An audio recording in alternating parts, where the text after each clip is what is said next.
Televisa presenta. Hola, muy buenos días, tardes o noches. Depende cuando escuches este podcast. Bueno, este va a ser el primer podcast que yo creo. Y este primer podcast tratará sobre las implicaciones de la reforma y contrarreforma en la educación. Poniéndonos en contexto, esto se origina a finales de la Edad Media. En la Europa del siglo XVI se vivió una continua lucha política, social, económica y religiosa. Si debemos destacar un acontecimiento religioso relevante en la Europa del Renacimiento, ese sin duda es el Concilio de Trento, que significó un movimiento de reforma dentro de la Iglesia Católica determinante para la Europa del siglo XVI.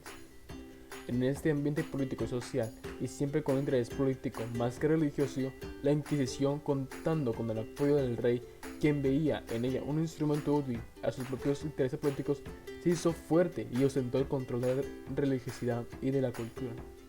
Este control de la cultura frenó el desarrollo humanista.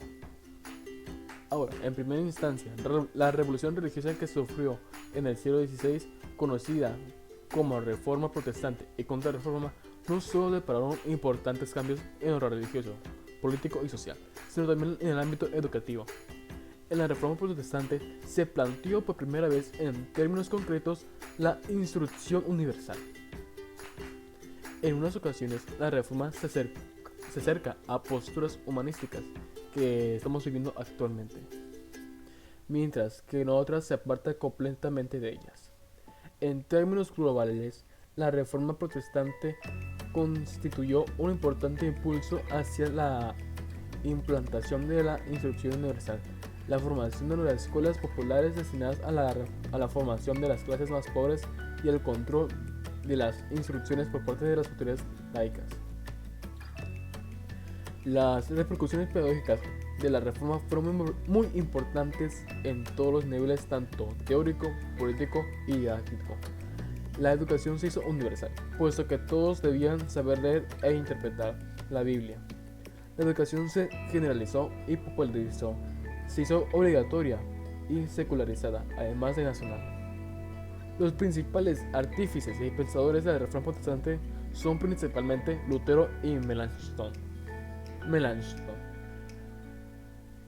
Ahora, hablando de las implicaciones de la contrarreforma en la educación, fue por parte de la Iglesia la cual adoptó una serie de medidas para la defensa del dogma. La mayor disciplina de sus miembros y la defensa contra la reforma protestante. Este conjunto de medidas es lo que se le conoce ya en tiempos de sus contemporáneos como contrarreforma. Los principales instrumentos de esta verdadera reforma religiosa de la Iglesia Católica fueron el Concilio de Trento y la fundación de la Compañía de Jesús.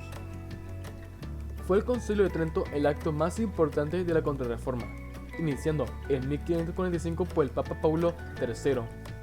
Fue convocado para buscar soluciones a los grandes problemas que arrastraba la Iglesia: la cuestión protestante, la definición del dogma y la reforma moral y disciplinaria del clero. El primer objetivo fue un fracaso total, puesto que no consiguió la reconciliación con los protestantes. Ahora, en materia educativa, que es realmente lo que nos interesa a nosotros, la Contrarreforma trató de impulsar la instrucción y educación popular para prevenir a los católicos contra las nuevas corrientes religiosas que predicaban los protestantes. La educación católica fue planteada desde la Contrarreforma como arma para la lucha contra los protestantes. La Iglesia se preocupó desde el principio por enseñar al pueblo la doctrina cristiana, es decir, los fundamentos de la fe y la moral, además de elevar los estudios del clero, tan necesarios como preocupantes, y que tan faltos estaban de una buena y sólida formación. El Concilio de Trento reorganizó las enseñanzas en territorios todavía católicos. La Iglesia había observado el poder y decisivo papel que la educación había desempeñado en los territorios protestantes, y como había servido para calar en población las ideas de la reforma.